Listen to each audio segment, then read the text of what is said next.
Olá! Estamos aqui com aquelas nossas palestras, conversas espíritas. E hoje eu estou aqui com o nosso querido Alexandre Júnior, que é o autor desse livro lindo, maravilhoso. Eu quero mostrar para vocês aqui, antes eu estava mostrando para o Alexandre, olha a lindeza, tem dedicatória, eu exibida. Ai, Alexandre, meu querido, tu sabe que tu é sempre muito bem-vindo aqui nesse nosso espaço. Sinta-se abraçado. Te apresenta de novo. Todo mundo já te conhece, mas te apresenta de novo. E vamos lá.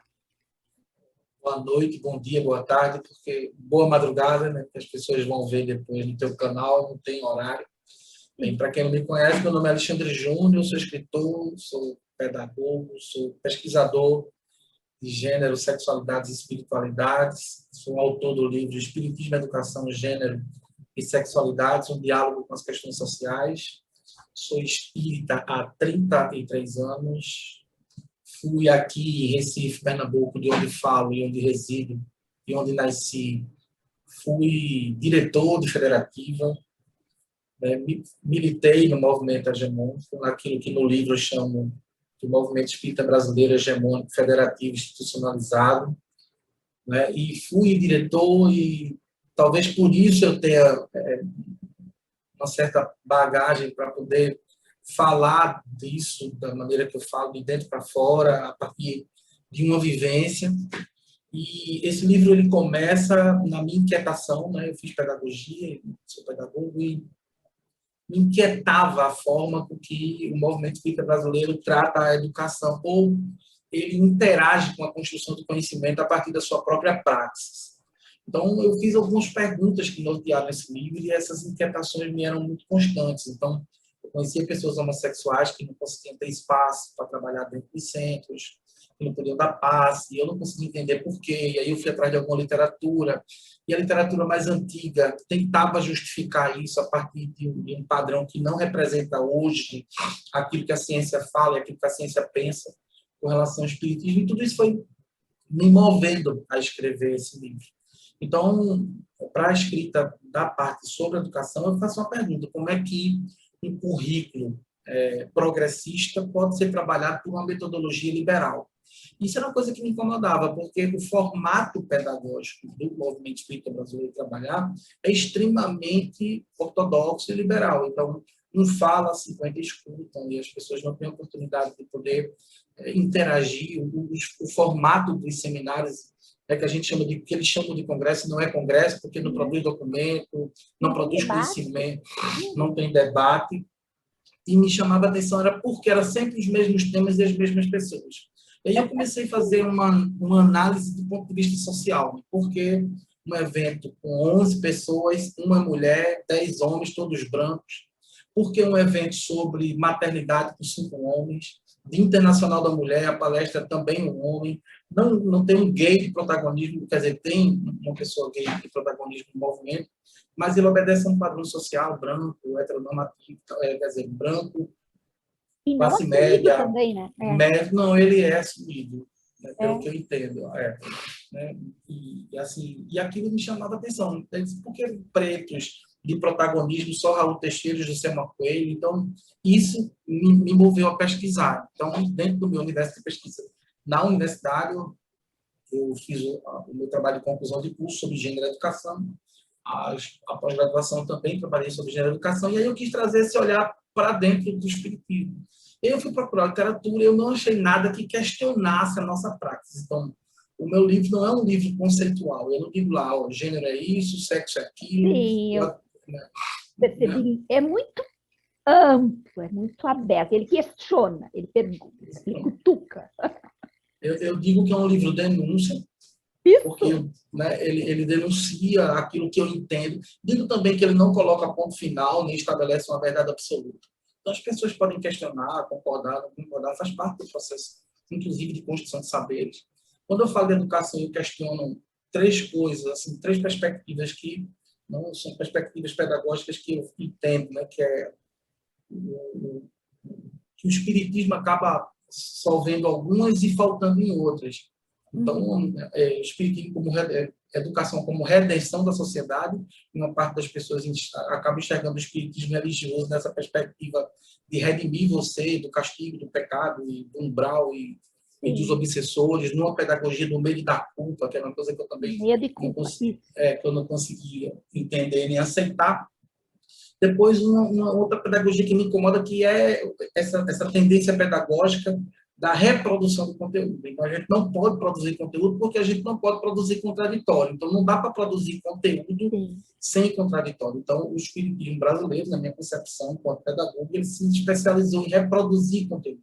Então, é muito mais fácil, desculpa se as pessoas acharem arrogante, mas é muito mais fácil ser expositor, produtor de conhecimento dentro do movimento hegemônico do que dentro do movimento progressista, por exemplo. Porque dentro do movimento progressista a gente concorda, discorda, sabe? A gente tenta, de alguma maneira, produzir o contraditório, porque problematizar, porque, né, segundo Freire, a educação se dá a partir da problematização. E isso não acontece no movimento tradicional, porque a gente não é talhado para questionar, para perguntar, ou para não achar, por exemplo, a gente é educado a achar que tudo que Kardec escreveu é coerente, ou que tudo que Divaldo escreveu é coerente, ou que tudo que Chico escreveu é coerente. E, nesse sentido, o espiritismo acaba perdendo aquilo que ele tem de mais precioso, que é o senso crítico. Então, a gente não critica mais a partir de quem escreve ou de quem fala. Então, se for um desses conhecidos que estão sempre nesses seminários aí, não se questiona, é como se fosse virar um critério de verdade e produz aquilo que Sérgio Aleixo chama de divinismo oraculado. É tudo que vem de lá. Com a sacralidade, né? É como se eles fossem semideuses. Semideuses, não pode ser questionado. E aí eu acabo mostrando, a partir do meu livro, que eles são normais e que são humanos e questionam, inclusive. Né? Literalmente, eu pego uma fala do Divaldo e eu transcrevo essa fala no Congresso Goiano de 2018, quando ele faz aquela fala infeliz sobre ideologia de gênero.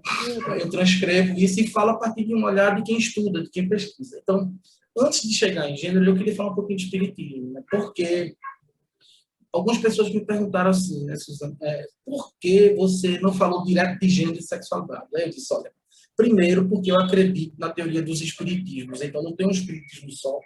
Eu queria mostrar de que espiritismo eu estou partindo para poder falar sobre gênero. Porque não dá para a gente falar sobre esse espiritismo igrejeiro, extremamente religioso, sabe? Que tem na obsessão. Eu vi uma frase de padre Júlio Lancelotti, sexta-feira passada, na live com a Abre Paz, que ele disse assim, a Alessandra perguntou para ele o que é que a gente podia fazer para combater, né, esse mal fascista que se estabeleceu no Brasil.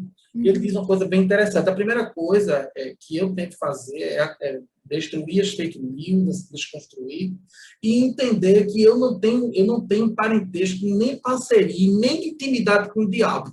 Eu achei aquilo massa. Fofura de pessoa. Então, eu não posso reproduzir uma coisa se eu não tenho intimidade com ele. Então, produzir coisa boa, produzir amor, porque ele não está com a gente, quem está com a gente, e eu acho isso massa. Então, eu disse, não, eu quero dizer de que espírito que eu estou falando. Então, trazer uma visão social de Deus, que é como eu coloco lá no item, mostrar que, né, a nossa estada aqui na Terra não é um estado apenas para pagar, expurgar, sabe, essa coisa que a gente vem revirando o tempo todo dentro dos centros espíritas, como se a gente não tivesse na Terra numa proposta educativa, sabe? Isso é herança rustanguista terrível. É um troço muito grande, não é? Então, a ideia é que a gente expurgue e pague o tempo inteiro, não dá nem, sabe, a gente compra não dá tempo de crescer. Não dá tempo. Aí eu disse, cara, essa coisa está muito errada. E a outra coisa que me incomodava bastante é você usar conceitos espíritas para justificar a desigualdade social. Isso para mim, era o cúmulo. Então, assim, reencarnação é uma coisa que, além de ser um círculo vicioso, né, eu te mato, tu me mata, nós nos matamos, e parece que essa coisa nunca acaba. Não termina nunca. Né? Ela também tinha um caráter de proteger os privilegiados, ou seja, a reencarnação ela é usada de forma política. Então, ela acaba prestigiando aqueles que já têm privilégio. Ou seja, não, se você nasceu rico, branco e tal, é porque você merece. Você nasceu pobre, você merece, segure sua onda, pega aqui sua cestinha básica, né, que eu chamo dos mendigos de estimação. No livro eu chamo de mendigo de estimação. Sim. E chamo também de malabarismo filosófico essa perspectiva de querer fazer com que a gente engula, sabe, de goela abaixo, que a gente nasceu pobre e tem que morrer pobre. É tipo aquela coisa, a gente não pode nem questionar porque a gente está pobre ou porque questionar. Agradecer porque você comeu, tá? Eu vou agradecer a Deus porque eu comi, mas eu quero perguntar a Deus porque eu só como uma vez e o outro come 5 num dia, sabe? Eu quero perguntar a ele porque o cara come picanha e eu tenho que me conformar com farinha. Então, sabe, você usar o espiritismo é meio que criminoso, é cruel demais, sabe? Você, é perverso. É perverso. Usar a estrutura conceitual, a epistemologia espírita para poder justificar a desigualdade social é algo, além de não ser espírita, né, porque está lá na 806, Kardec pergunta e os espíritos respondem. Olha que coincidência. Eu estou, né, aqui nessa página, tá vendo? Pronto. Tu citou os 2 pedagogos, tão bonito. Citou o Paulo Freire e o Kardec.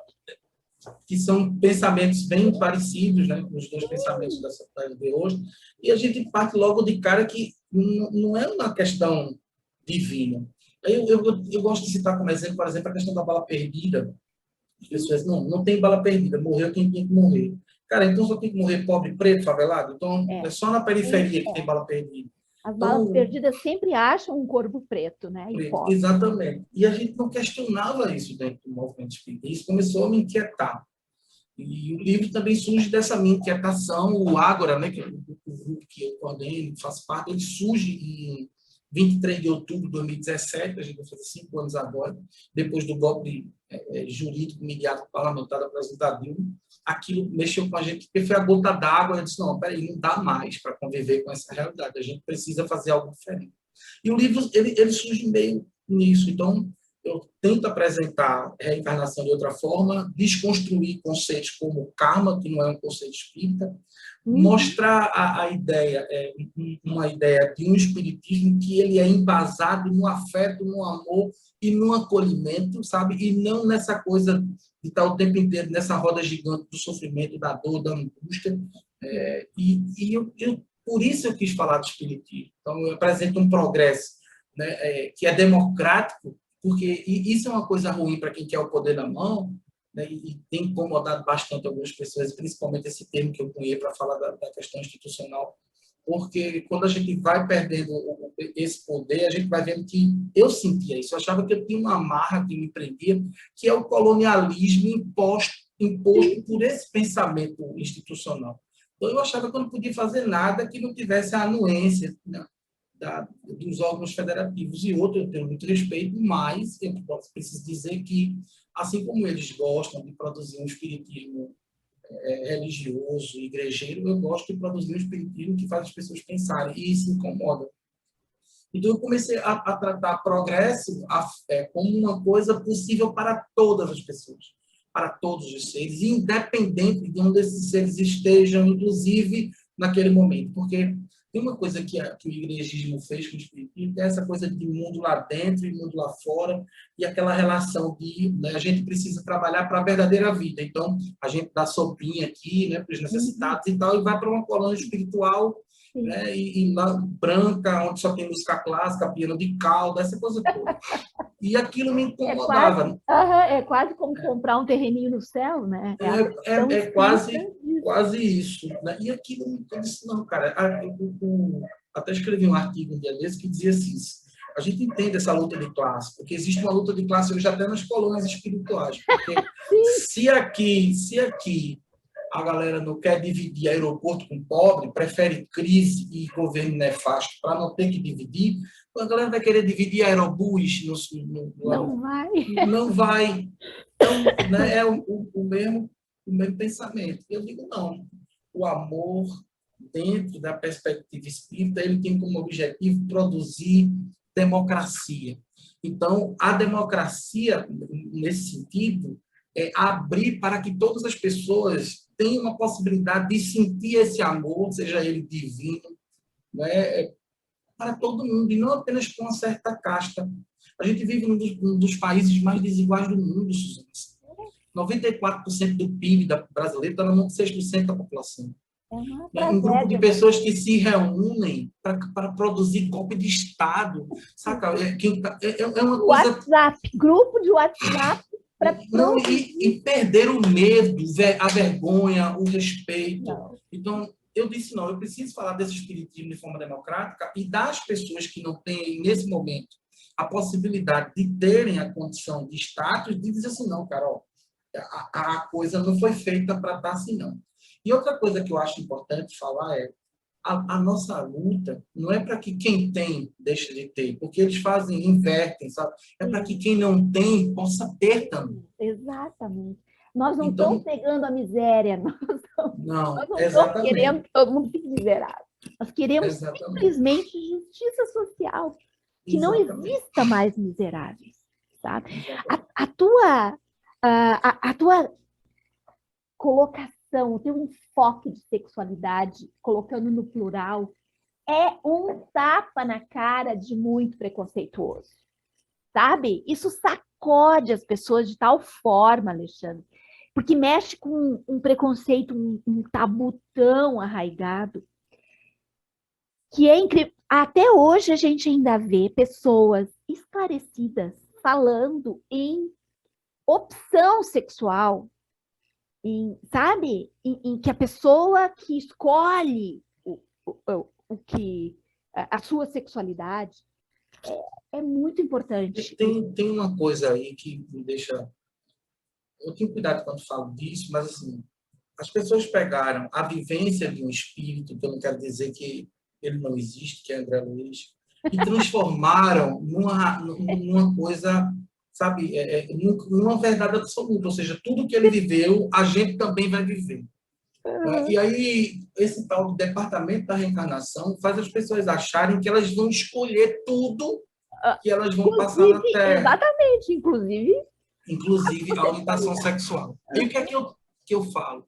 Dentro dessa proposta, nessa percepção, aí eu quis mostrar como o espiritismo se porta diante das desigualdades sociais, para que a gente pudesse entender gênero e eu pudesse oferecer conceitos que são importantes antes da gente entender gênero.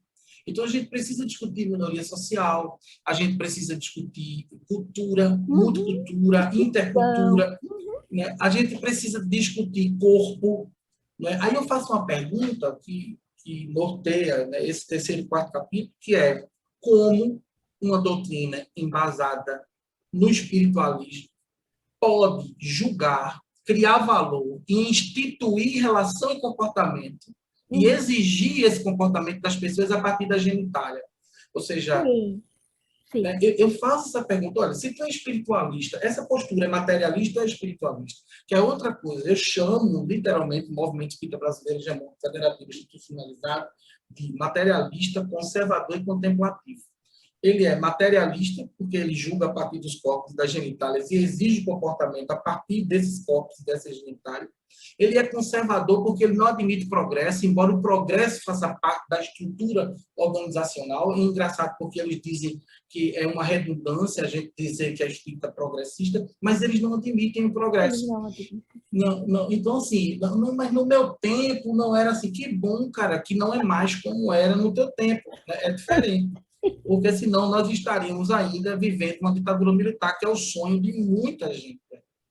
Então, e ele é materialista, conservador e contemplativo, porque ele quer contemplar a vida aqui na Terra, né? Ele quer preservar os mendigos de estimação, que nada mais é do que o recurso do qual ele se utiliza para poder ter acesso a esse mundo de colônia espiritual, né? E ele não acredita na relação social. Então, ele acha que a igualdade social ela vai se dar por decantação. E aí, sabe, cada um vai sendo tocado por esse espírito, né, da evolução, que é a teoria do mundo de regeneração. E eu digo que não haverá mundo de regeneração sem igualdade e justiça social. Eu repito isso em 2 ou 3 partes do livro para deixar, sabe, bem o tal do Brasil, coração do mundo, pátria do evangelho, né? Aquela coisa fascista.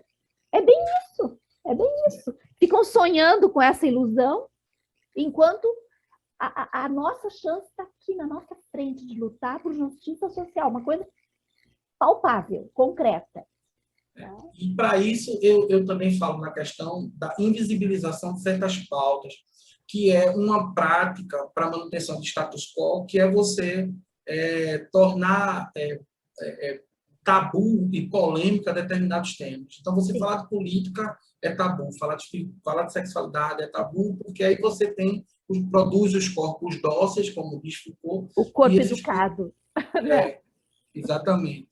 E aí esses corpos não se rebelam com relação a essa relação. E eles não vão exigir mais do que aquilo que lhes é dado quanto cota.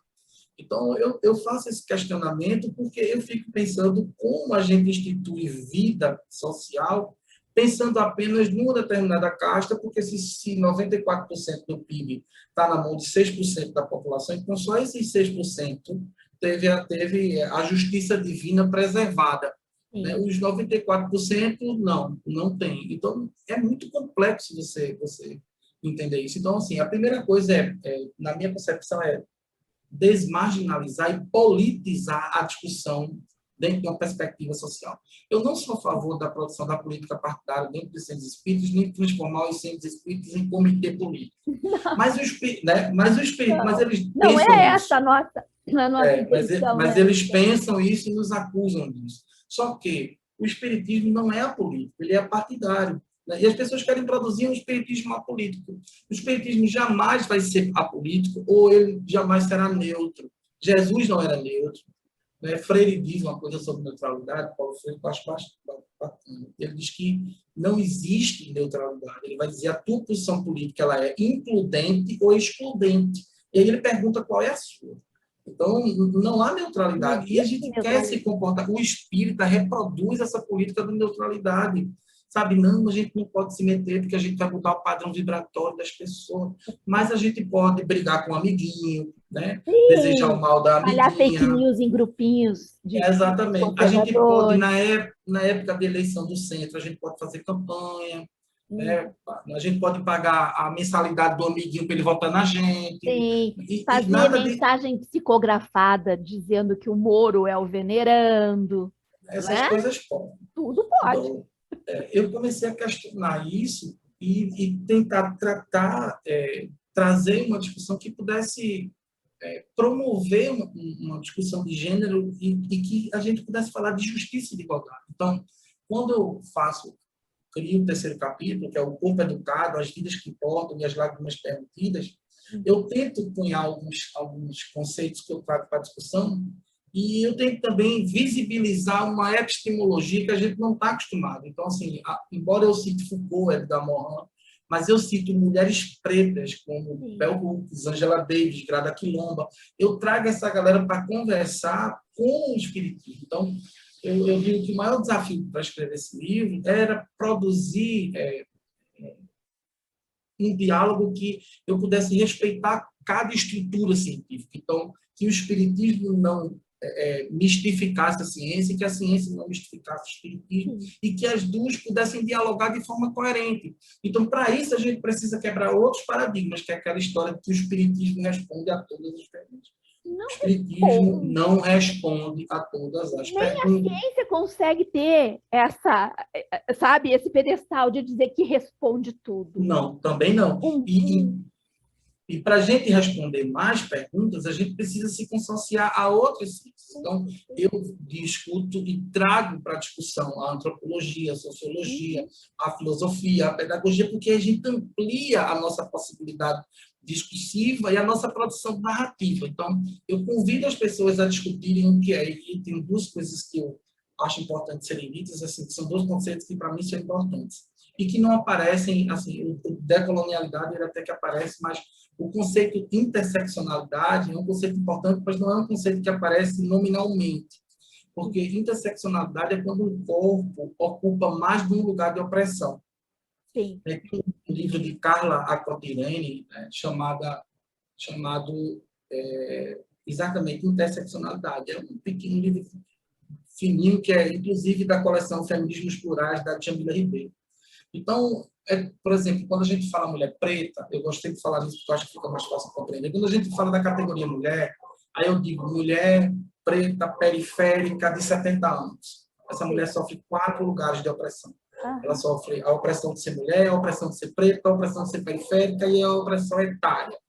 Então, quando a gente... então, mais uma opressão. É isso. Quando a gente fala, né, de uma mulher preta, periférica, lésbica, né, preta e 70 anos, né, a gente cria mais um lugar de opressão. Esse conceito interseccional, ele é muito importante, porque não dá para a gente falar de gênero sem falar do lugar da mulher no mundo. Então, eu começo, inclusive, o último capítulo, fazendo críticas, assim, direcionadas ao movimento que invisibiliza a mulher nessa construção de pautas, ou na ausência de uma pauta feminina. A gente diz assim, tá, se a gente não consegue produzir uma pauta feminista, que a gente pelo menos consiga construir uma pauta feminina, porque nenhuma pauta feminina é respeitada. Então, a gente precisa da ação feminista para poder que essa pauta seja respeitada.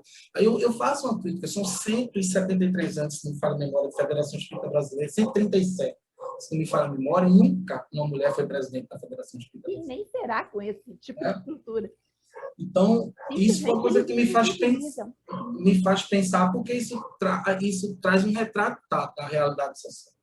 Então, eu começo a cunhar essa coisa da interseccionalidade e oferecer um pensamento decolonial, porque a gente precisa pensar que o Espiritismo foi escrito no século XIX. Sim.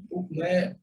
Quando o Espiritismo chega no Brasil, a gente não tem nem universidade de direito aqui ainda. A gente precisa falar, chegou, por exemplo... pela mão dos filhos dos senhores de meio, donos de cafezais, escravocratas, não é?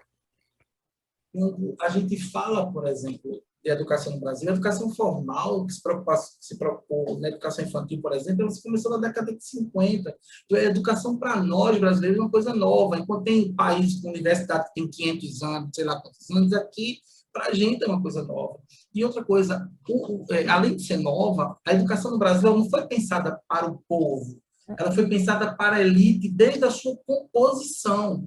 Então, a gente precisava quebrar alguns tabus. Por que é tão revoltado com o sistema de cotas, que hoje completa 10 anos?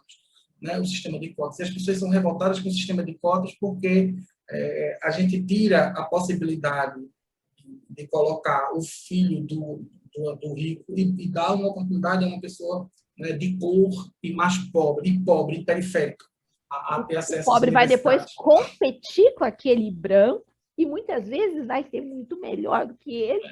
E aí a revolta da... Isso é uma coisa que também me fez pensar numa proposta educativa que nos fizesse refletir a nossa prática. Então, eu questiono muito a praxis espírita na produção do conteúdo e essa coisa da gente não criticar, que é outra coisa que me deixa, enquanto pedagogo, sabe, muito preocupado com...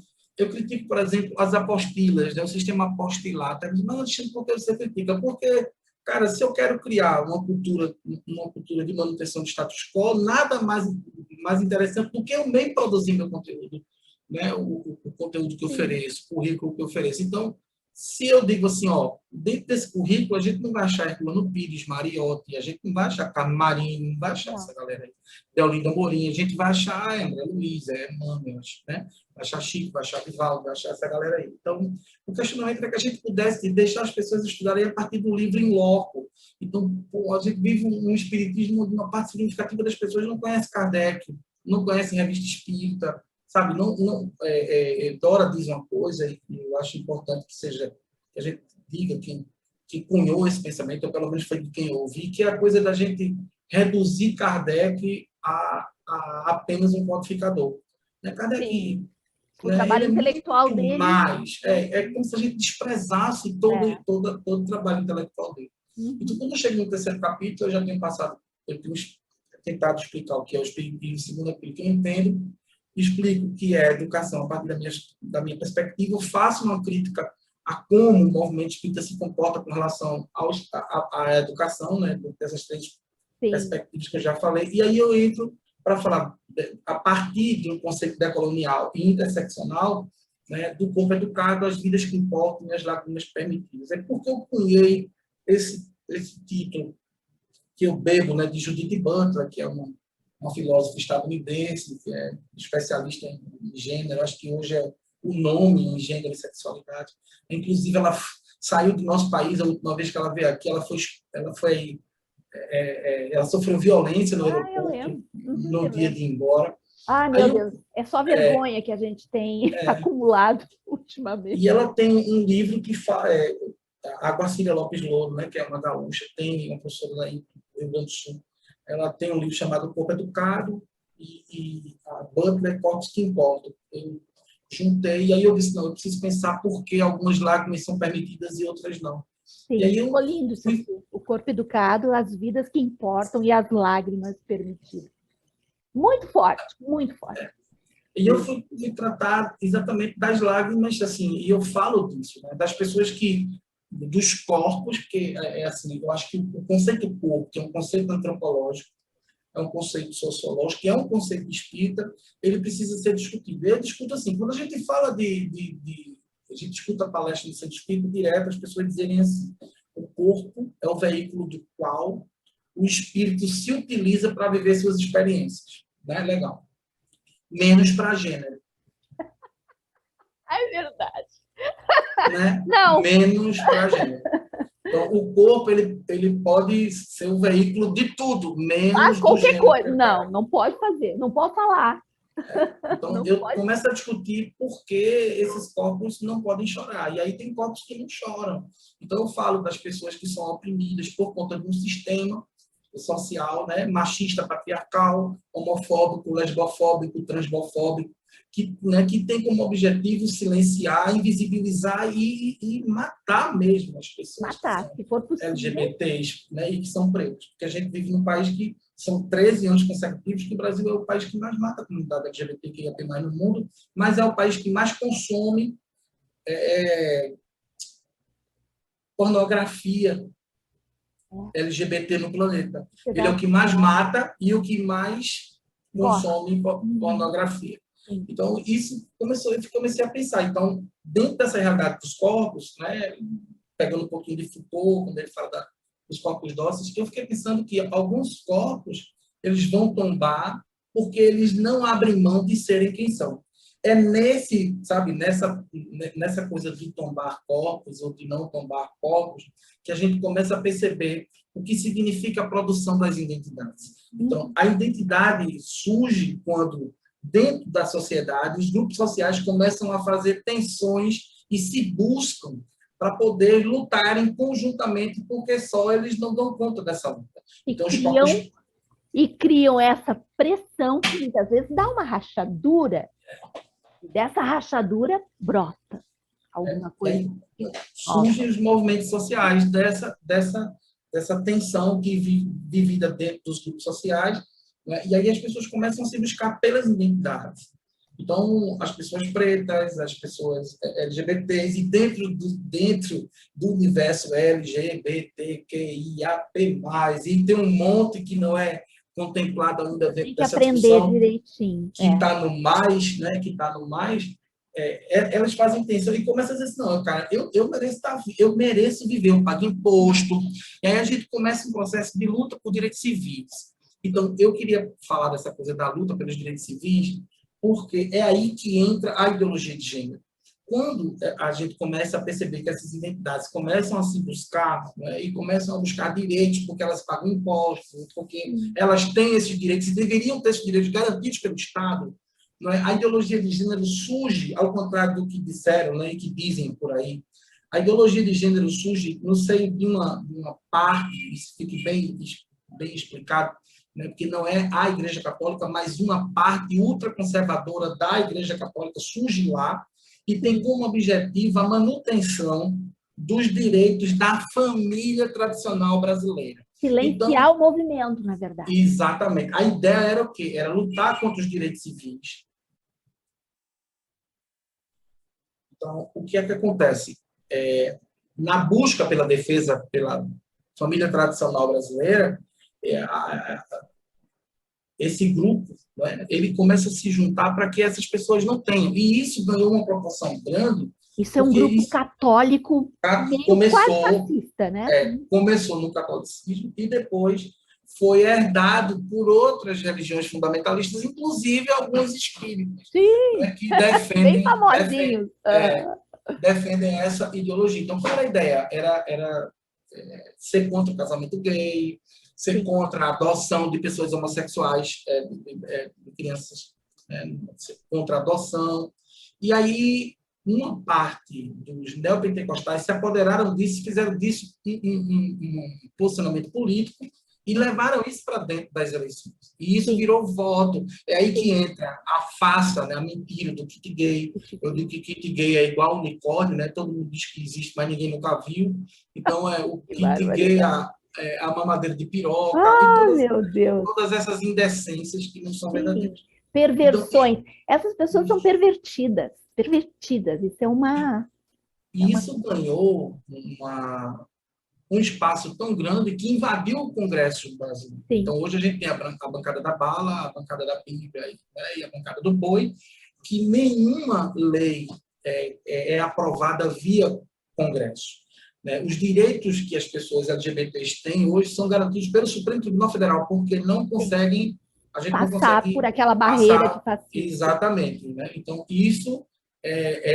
esse é o trabalho da ideologia de gênero. E é bom que se diga, Suzana, que não há nenhum dado científico na produção da ideologia de gênero. A gente tem ciência quando a gente produz identidade de gênero, orientação sexual, Claro. aí a gente tem base antropológica, sociológica, psicológica, sabe, filosófica, pedagógica, para poder discutir.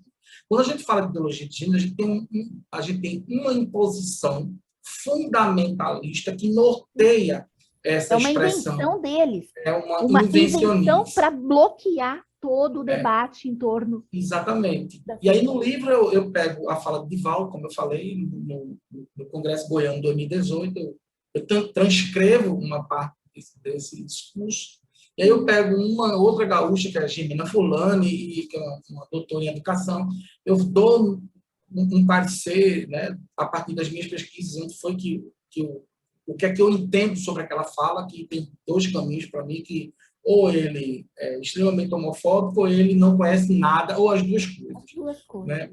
Então, aí eu falo tal, e trago, e assim, eu gosto de falar sempre isso, assim, eu não falo da pessoa, de Valdo Pereira Franco, porque eu nem o conheço, seria leviandade falar algum tipo de qualquer coisa com relação à personalidade, o que ele é, o que ele deixou de ser, e também não me interessa. É a figura pública. O que eu falo eu falo sobre o que ele fala no Congresso Goiano 2018. Eu queria deixar isso muito evidente, porque a vida particular dele não me interessa, mas aquele comentário em si me interessa enquanto pesquisador.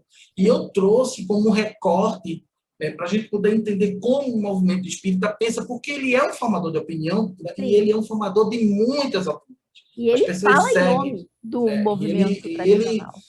Ele se intitula, né, ele se deu, ele se permite isso. Então, eu faço essa coisa para a gente poder falar da questão da ideologia de gênero e falar de onde surge essa ideologia. Então, há corpos dentro dessa relação de violência, né, e da produção das violências que esses corpos sofrem, a partir de duas vertentes que eu acho que também são importantes serem faladas, que é a heterossexualidade compulsória, que é quando o corpo nasce e a pessoa diz, não, esse aqui é macho, esse aqui é fêmea, e a partir de agora ele vai ter que andar como macho e ele vai ter que andar como fêmea.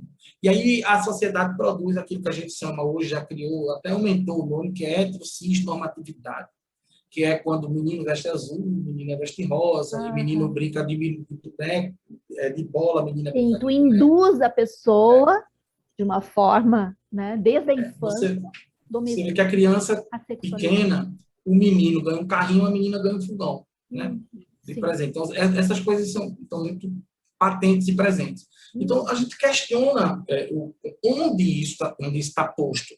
Onde é que está posto que isso é dessa maneira, que isso funciona assim? Onde é que está posto? O resultado disso, né, Alexandre? O resultado é o que a gente está vendo, né? O resultado disso é o Brasil, o 5º país em feminicídio no mundo. Esse é o resultado disso. Então, outra coisa que a ideologia de gênero faz é tentar proibir a discussão de gênero nas escolas. E aí, porque vem aquela ideia de que a gente vai fazer, tem duas coisas para discutir. Numa coisa que eu digo que o movimento espírita trabalha, uma coisa chamada política de gaysificação, porque ele acha que discutir gênero vai produzir homossexuais. Como tem a galera que defende a cura gay. né? Então, desde 1988, que a OMS determina que a homossexualidade não é doença. Desde 1999, que o Conselho Federal de Psicologia determina que não é doença. A transexualidade só saiu do CID ano passado. Demorou bastante para sair. Mas a homossexualidade já faz tempo. Então, ainda tem psicólogos e religiões específicas que querem tratar a homossexualidade como doença. Então, o neopentecostalismo levanta muito essa bandeira. Essa bandeira. Eles lutam por direito para poder tratar como doença, né, inclusive. Então, isso são coisas importantes para chegar, eu acho que, na culminância do livro, porque Judith Butler, ela defende gênero como uma questão de performance. E eu até digo que quem quiser entender um livro conceitual, procura o livro do André Moreira, Homossexualidade sob a ótica do espírito imortal e Transsexualidade sob a ótica do espírito imortal. São livros conceituais, ele vai dizer lá o que é transexualidade, o que é gênero, o que é sexualidade. Então, eu venho nessa pegada mais social e discutindo a partir de uma relação de vivência e de uma relação comportamental e tal, como uma coisa funciona. Então, chega um dado momento... Um olhar de sociólogo mesmo, de cientista social. Essa é a ideia. Então, a gente chega num determinado momento que esses corpos precisam escolher o que vai acontecer com eles. Então, alguns corpos se embotam e deixam de viver quem são, né, para viver aquilo que a sociedade determina para eles, a partir dessa perspectiva da heteronormatividade da heterossexualidade, né, compulsória, e aí não conseguem botar para fora porque tem medo da violência e de tudo aquilo que é feito. Porque a gente precisa entender, eu acho que deve entender, que a sociedade não é feita para que as pessoas se identifiquem e se orientem sexualmente. Ela é feita para que você seja heterossexual. Então, quando as pessoas não são, elas vão encontrar toda uma gama de dificuldades para poder viver. Eu converso com mães de filhos transexuais, né? E pessoas que têm uma dificuldade muito grande, porque até a própria família, eu conheço casais que se separaram. Por quê? A primeira coisa que acontece é o pai culpar a mãe, porque ou deu muito dano. Expulsarem o filho ou a filha. De casa. Sem estrutura nenhuma. E aí, o que acontece hoje, que eu percebo que tem aumentado, esse filho não é expulso porque a mãe prefere perder o casamento do que deixar o filho ir embora. Então, isso é outra realidade. Então, quando essa coisa começa a acontecer dessa forma que a gente está falando, e as pessoas começam, né, o tempo vai passando, a gente vai, porque a discussão sobre identidade é uma discussão nova, né, data da década de 70, e a Butler defende a ideia de que gênero é uma questão de performance social. Então, gênero é como eu me vejo no mundo. E eu defendo... É uma construção, né, Alexandre? Construção social, exatamente. E eu defendo a ideia, assim, porque Butler, por ser pós-estruturalista, nihilista, materialista dialético, antes que faz, eu queria dizer uma coisa. Eu vejo mais espiritualidade em Butler, tenho dito isso por onde falo, eu acho importante deixar isso aqui registrado. Eu vejo mais espiritualidade em Butler, por exemplo, que é nihilista, materialista, dialética, sim, até do que em muito livro mediúnico. Sim. Porque a espiritualidade muito de Butler... Muito religioso aí que, ó, vou te contar. Não, obrigado. A espiritualidade de Butler é coletiva e social, sabe? Os livros mediúnicos têm uma espiritualidade egoísta e individualista. Ela está o tempo inteiro preocupada com esse nicho de pessoas vai sobreviver a toda essa gama de violência. E como produzir conhecimento para que a gente possa cada dia mais entender como funciona, sabe, esse universo. E a gente poder trabalhar, como no meu caso, né, como uma pessoa que colabora e que busca pesquisa e que busca tá trazendo algum tipo de conforto, sabe, de encontro, de abraço, para que as pessoas se sintam representadas dentro dos espaços. Porque a gente acha que o espaço espírita é um espaço que não reproduz preconceito. Então, a gente não tem aquela coisa que eu falei lá atrás, de mundo lá dentro, mundo lá fora. As pessoas acham que o mundo lá dentro é um mundo perfeito, então, mas não é. Os espaços espíritas reproduzem racismo, reproduzem homofobia, reproduzem sexismo, né, misoginia. Tudo que as pessoas têm lá fora, exatamente, elas carregam consigo. Podem até usar uma máscara e dar uma disfarçada, mas está lá, não adianta. Não deixa de estar. E aí pego quando o Butler, né, como pós-estruturalista, sai desmontando tudo, não deixa mais nada para mim, só o espírito. Aí é onde eu entro, né, na última parte do livro, onde eu digo que gênero é uma questão de performance social e de performance espiritual. E aí é que começam os questionamentos com relação à nossa prática dentro do universo espírita. Porque a gente se especializou meio que em querer saber por que as pessoas são LGBTs. Então, a gente vê um monte de gente, mas é impossível fazer um seminário e alguém me perguntar por que as pessoas são LGBTs. Né? Ou se eu sou gay, né? Muita gente também pergunta quando eu estou fazendo seminário, palestra, live e tal.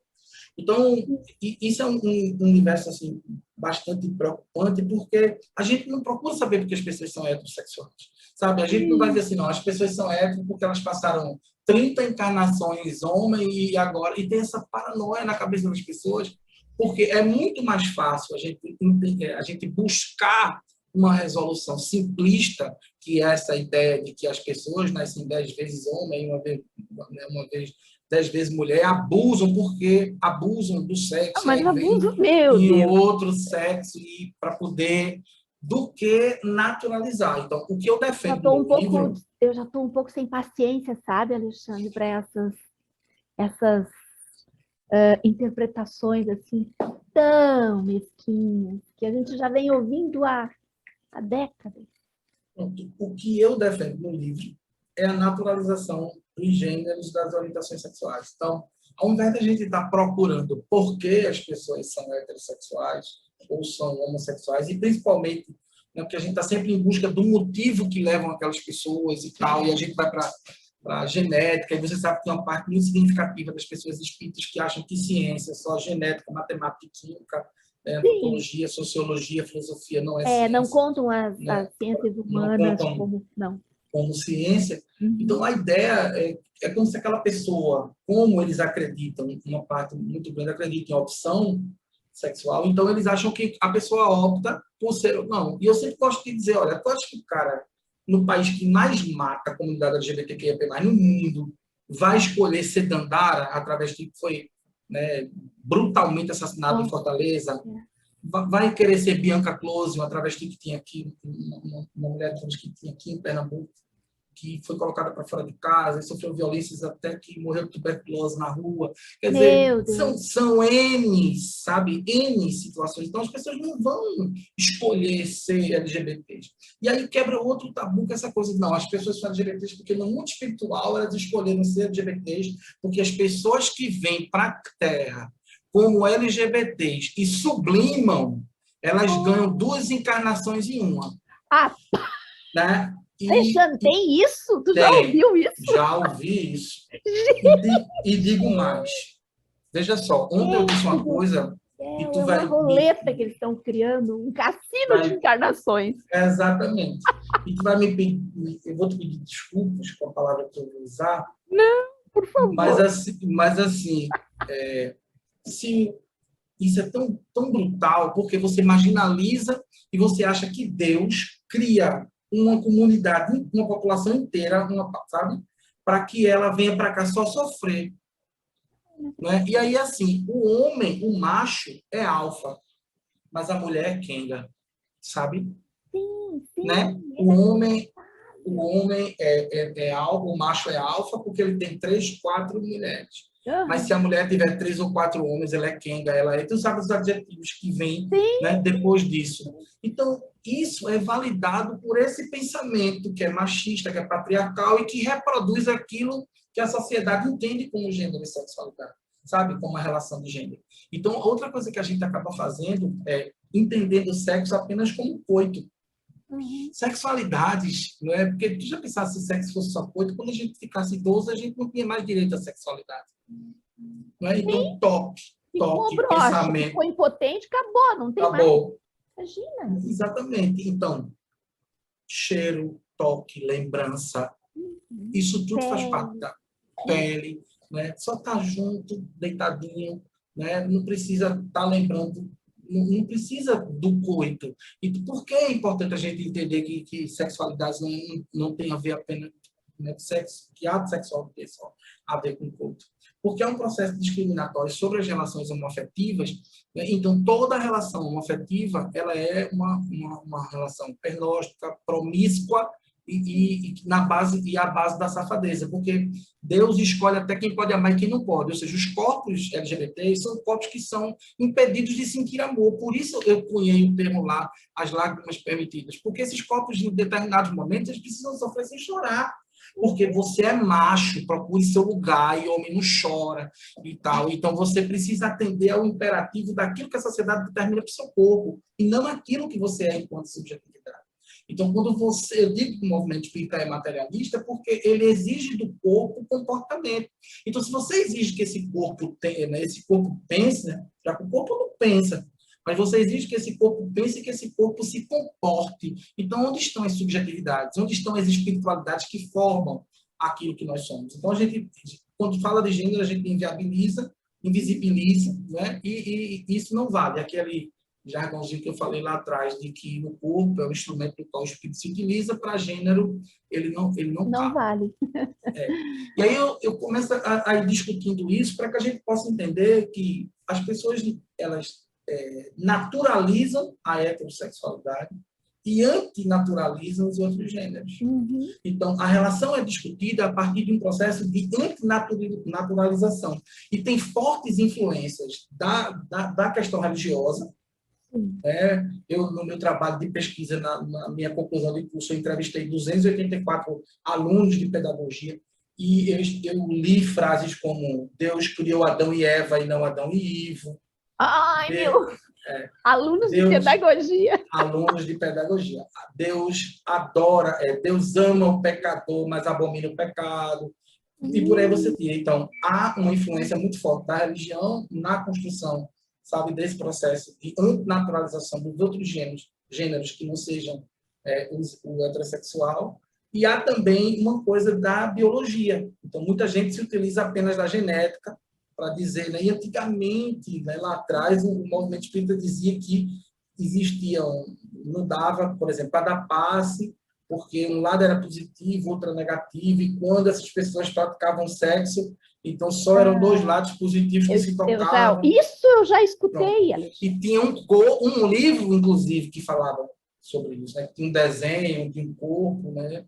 E de um lado era polo positivo, do outro lado negativo. Tem um autor que eu sempre admirei, porque ele realmente ele tem muitos livros muito interessantes, que é o Jorge André, um autor muito antigo. Conheço, Forças Sexuais da Alma. Exatamente, mas ele tem um, que eu acho que é justamente nele, que ele na introdução. Ele faz um auê em cima da homossexualidade mas, então, assim, ao mesmo tempo, ele abre um parênteses, não sei se tu te lembra disso, para justificar um médium famoso que é gay, né? Aí ele abre aquele parênteses dizendo que naquele caso aquilo realmente se encaixa perfeitamente. Eu pensei, gente, mas eu não posso acreditar numa coisa dessas. Eu fico... Porque assim, o proteculano, quando fala de homossexualidade, ele é muito infeliz. Um pouco homofóbico mesmo. Muito homofóbico. E assim, eu sou louco por Herculano, que ele conhece, sabe? Mas naquele ponto específico, o Herculano foi infeliz. Assim como o Dalida Morim, que é um autor que eu adoro, ele foi infeliz quando escreveu Africanismo e Espiritismo, então o livro horrível. Eu acho que eles retratam bem a época que eles estavam vivendo. E eles foram, digamos assim, realmente, eles foram em cima daquilo que eles acham que a ciência dizia, porque eu acredito que nesse ponto a ciência para eles submeteu-se apenas à questão biológica, né? O Jorge André era psiquiatra. Se não me falha a memória.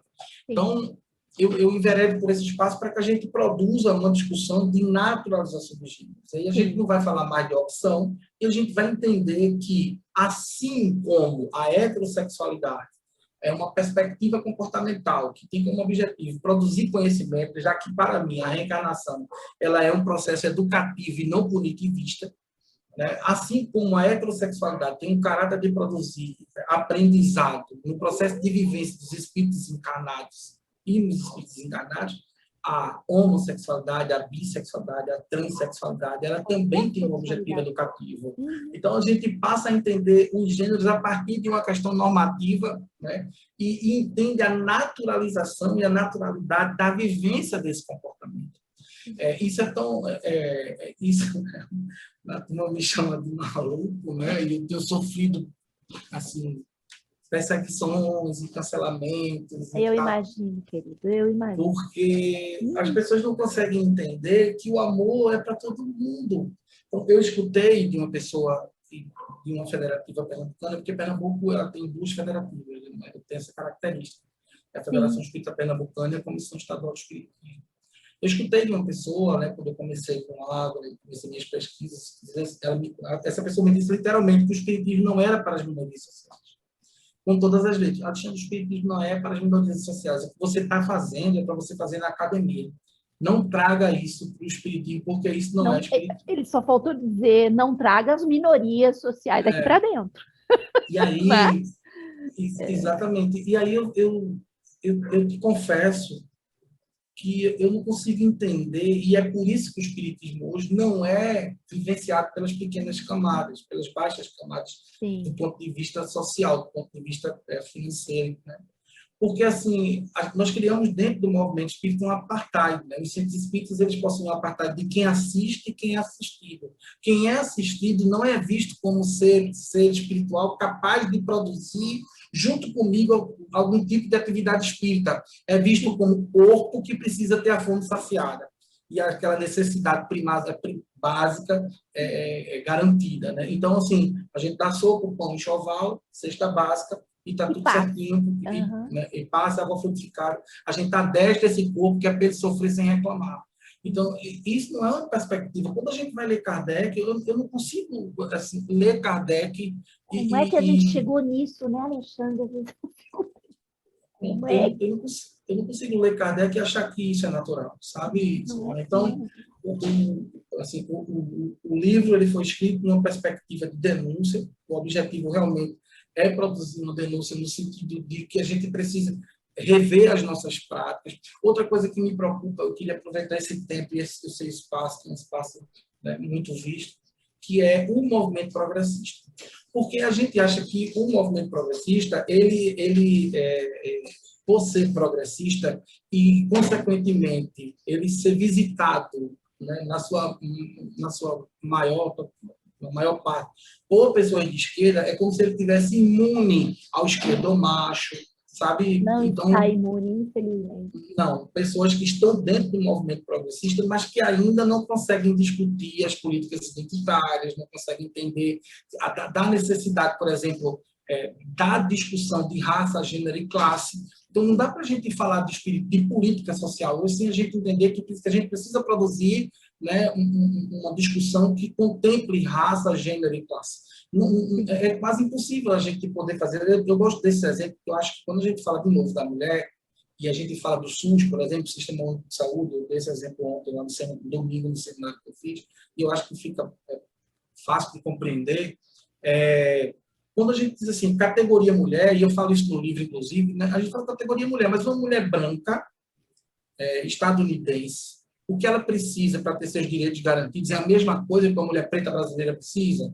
Não, então não. E quando a gente fala de SUS, por exemplo, a gente precisa da política pública que contemple essa ideia, que eu nem falei, acabei não falando, de interculturalidade, de multiculturalidade, porque eu preciso saber, por exemplo, que tem doenças que as mulheres pretas são mais suscetíveis e tem doenças que as mulheres brancas são mais suscetíveis. Então, o sistema precisa estar pronto para receber as pessoas, os povos originários, as mulheres também.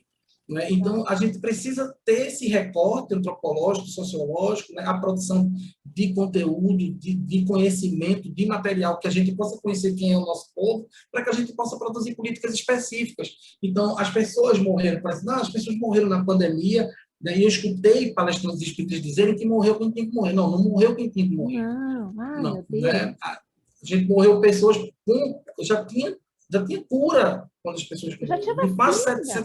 700 mil pessoas mortas. Não dá para a gente olhar isso com naturalidade, sabe? Então, eu queria que a gente pegasse esse olhar que a gente está colocando agora, por exemplo, sobre as vítimas da Covid, e a gente fosse pensar nas vítimas da violência, por exemplo, dentro do nosso país. Então, a violência no Brasil, ela tem cor, gente. Tem cor. As pessoas pretas sofrem muito mais, 80% quase dos encarcerados brasileiros são pessoas pretas. Então, por que a gente não vai discutir isso dentro do Centro Espírita? Então, a gente fez um ao vivo lá no Ágora, eu e Lídia, né? Lídia Pimentel, lá do Coletivo Girassóis, e a gente estava falando de uma perspectiva decolonial. A gente está escrevendo um artigo, né, para poder colocar lá no evento da CEPA, no quinto encontro da CEPA, que é uma ideia de um pensamento decolonial a partir do espiritismo, né? E aí a gente começou a falar, eu trouxe uma ideia, por exemplo, a gente discutindo ontem, quando a gente fala em escravização das pessoas pretas no Brasil, a gente tem um livro que, inclusive, enaltece isso, né?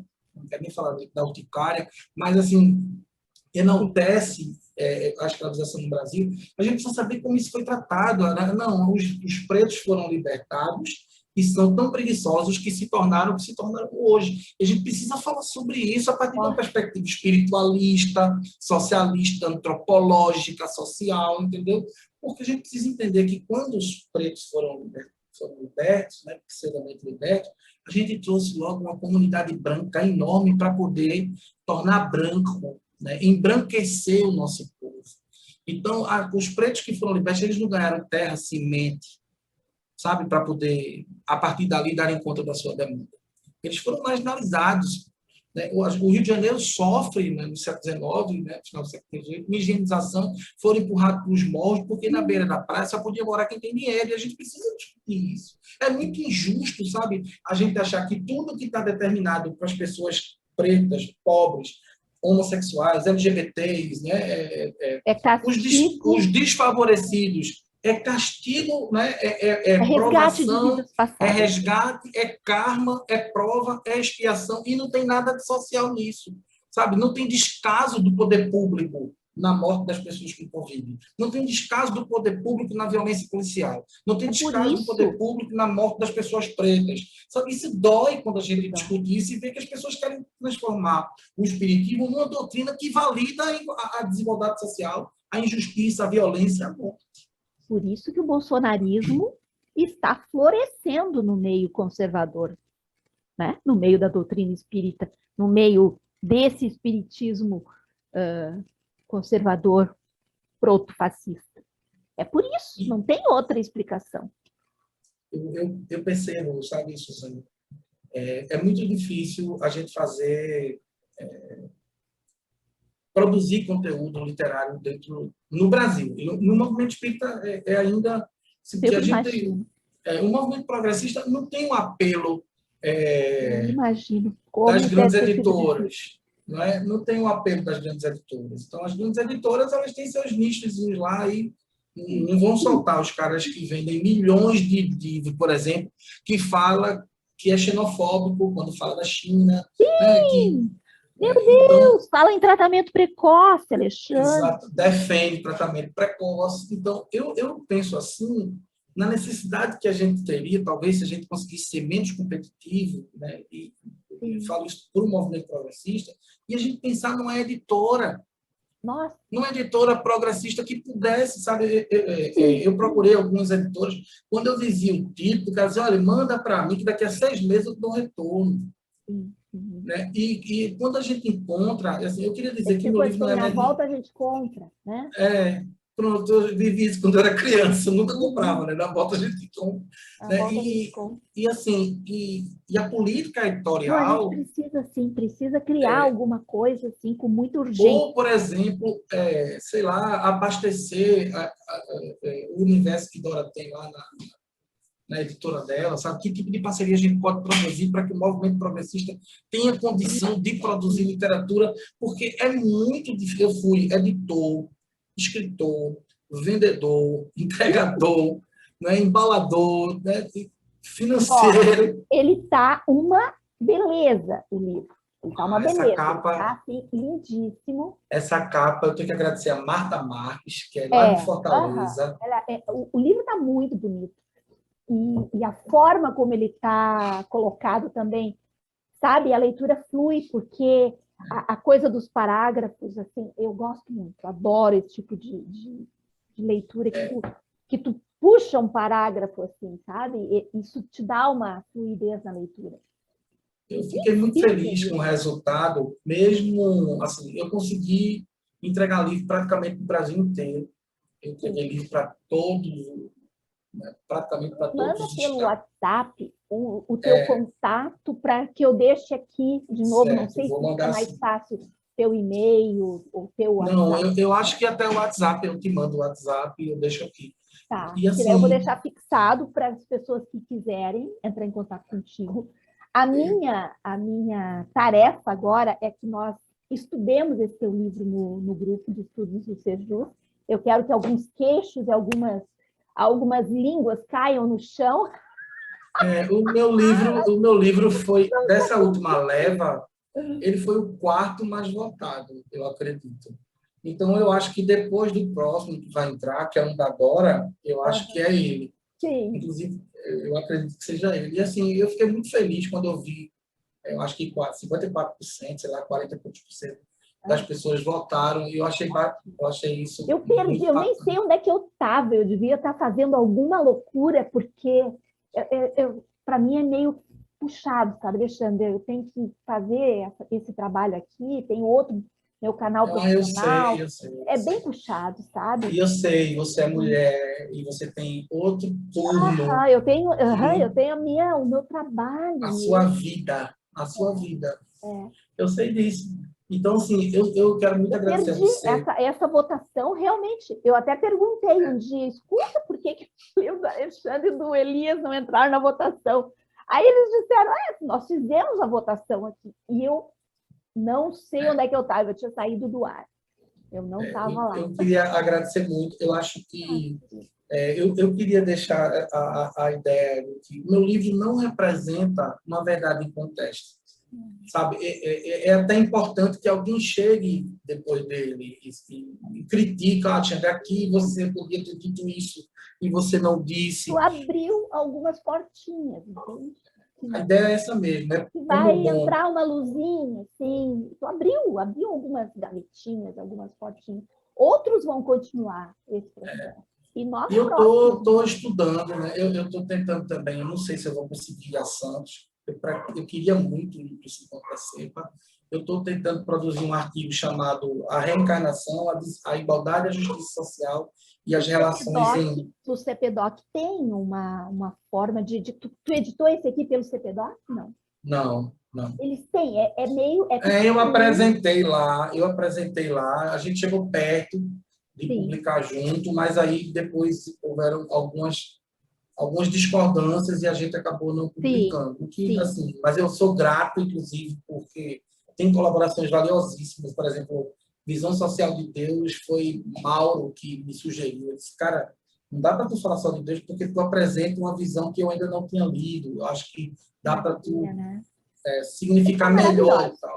Te mantém ligado nessa turma, viu? Porque eles são bons mesmo, eles Aí eu são... estou pensando em ir, não sei se vou conseguir ir, mas assim, eu estou escrevendo esse artigo, né, que é a reencarnação, a igualdade e a justiça social e as relações com gênero e sexualidade. Eu estou tentando ver se deixo pronto o resumo, que eu tenho até o final do mês para poder entregar. Dia 9 e 10 de setembro, eu estou indo a Fortaleza, vou participar do quarto Fórum Social Espírita lá do Coletivo Girassóis e vou lançar o livro lá também, a quem eu agradeço também, o pessoal, Eles pelo convite. são os Né? amores O também. pessoal de Girassóis Turma é minha maravilhosa. segunda casa. São pessoas que eu tenho um carinho, uma admiração Eles são. assim, muito grande. Que coisa boa, meu querido, que coisa bem boa. Eu fico muito feliz, uma honra ter batido esse papo contigo, foi muito A bom, honra é foi muito toda bom. minha.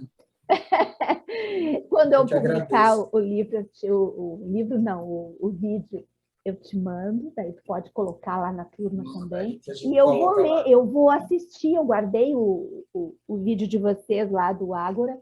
Eu nem sempre consigo assistir na hora que está passando, mas eu assisto depois. Daí eu deixo lá o meu beijo para você. Querido, tudo de bom. Valeu. Para tu também. É Muito por aí obrigado. nas discussões dos grupos. Valeu. Valeu, Suzana. Tchau.